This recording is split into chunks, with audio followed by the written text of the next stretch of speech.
Good afternoon, ma'am. Good afternoon, classmates. So, I am the continuation of Rovelin's and Pia's report. So, my topic for today's report is all about EDSA revolution. So, it is also known as the People Power Revolution, was a series of popular demonstration in the Philippines that began in 1983 and culminated in 1986. The methods used amounted to sustained campaign of civil resistance against regime violence and electoral fraud.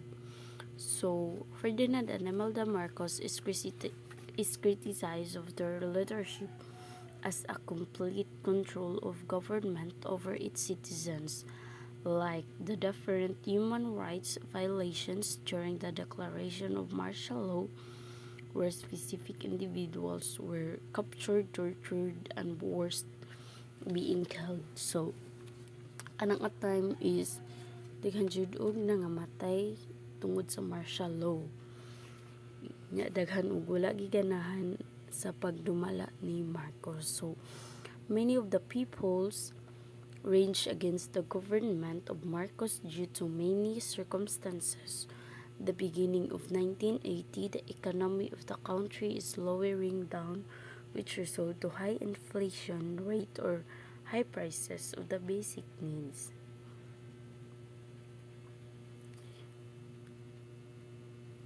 Karon atong ila-ilahon si Benigno Ninoy Aquino, si Cory Aquino, si Imelda Marcos, si Ferdinand Marcos ug si Jaime Sin Cardinal.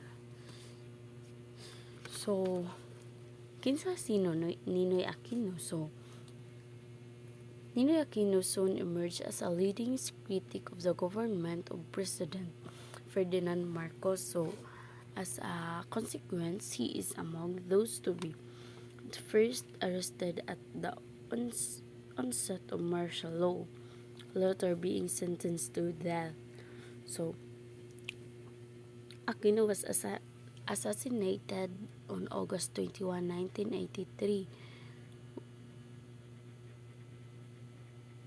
na gipusil siya sa ulo, then gikan pa to siya sa laing country niya pagbalik niya sa naiya or miiya sa tarmac kay kuan gipusil siya sa ulo. Umuto siya, namatay siya. So, this event is one of the primarily cause of the people power.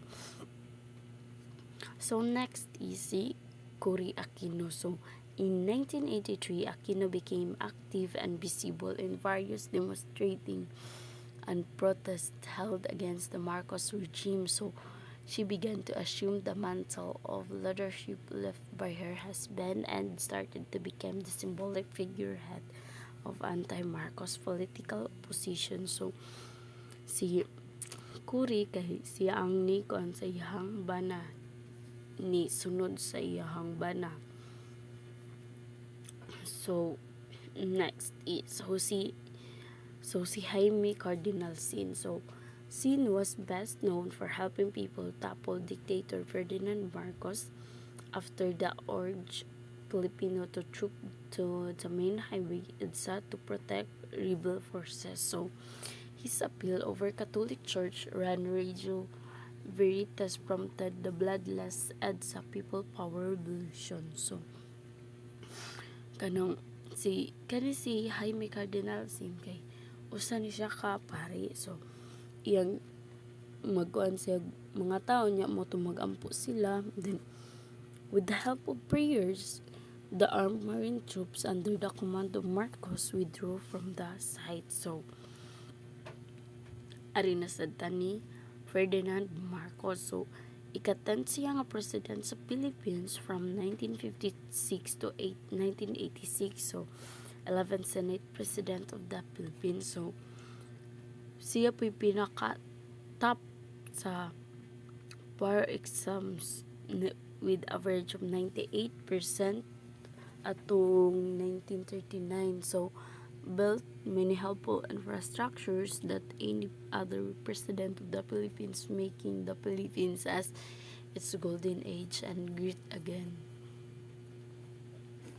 So karon kay manamanta to, so ari na sad ni Imelda Marcos. So ang siya ang asawa ni Ferdinand Marcos, then the Iron Battery of Asia, first governor of Manila, known today as MMDA, has contributions in Bagong Lipunan in Manila, then Imelda known for its wealthy life. So, September 21, 1972, Marcos immediately began to embezzle money from the government and ordered the military to kill any political competition against him. As a result, the Philippines' economy became stumbled greatly and the nation lost its competitive edge in Southeast Asia. So, embezzle is thief or misruption of funds. Then February 7, 1986, so na election nahitabo niya ang nagkontra ni nga president kay si Marcos ug si Aquino. Then ang tally sa COMELEC is 10,807,197 votes, while ang kang Aquino kay 9,291,761. Then pagkuan kay paghuman og election kay di ba mo election niya nam mga issues turbay nga na. So moto nagtali ang NAMFREL. So NAMFREL is also known as National Movement for Free Elections.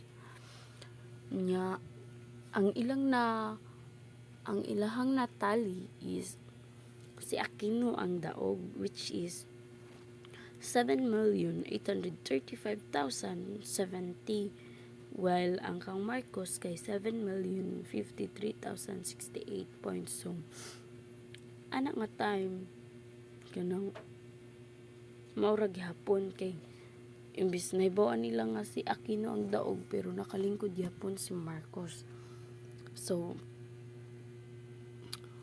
Juan Ponce Enrile and Armed Force Vice Chief of Staff Command Fidel B. Ramos ilang giwithdraw ilang support from the government. So paghuman og February 25, 1986, so took the presidential oath of office administered by the Supreme Court Associate Justice Claudio Tejanque at Club Filipino located in San Juan. So si Cory Aquino may nag-oath taking ato nga time. So Corazon Aquino's speech before the US Congress. So next topic na ni siya sumpay sa kuang EDSA Revolution. So karon ato na sang hisgutan og balik si Cory Aquino kay mao man siya pinaka-highlight. So iyan tinuod niya nga kay si Maria Corazon Sumulong Cuangco Aquino was born on January 25, 1933 in Tarlac, Philippines. So she was enrolled in a law school in Manila where she met his husband. Dito ra sa day sila nagkakita sa iyahang bana nga si Benigno. Then ika-11th president and the first female president of the Philippines, so mother of democracy, died on August 1, 2009. So about the text is about Corazon Aquino's speech before the US Congress. That text contains first is how she and her family had felt that she lost her husband many times because of his suffering in the hands of dictator until his death. So iyang gi-say nga about sa iyang sa iyahang na feel og sa iyang family about sa paggawa sa iyang bana many times daw hangtod niya namatay. So second is how the death of her husband eventually became the start of revolution and how even so unsure she fought alongside the people. Third is the plans she had in mind, like restoring the democracy and fixing and casualties in the time of Marcos. So one in which she implied huge debt that Filipinos had not received. And lastly, she thanked America for being her home for 3 years when her family was living in there with Ninoy, and for support the country has given to the Philippines, especially in the completion of 1987 Constitution, which she states gives full respect in the completion of the 1987 Constitution, which she states gives full respect to the Bill of Rights. So that's all. Thank you.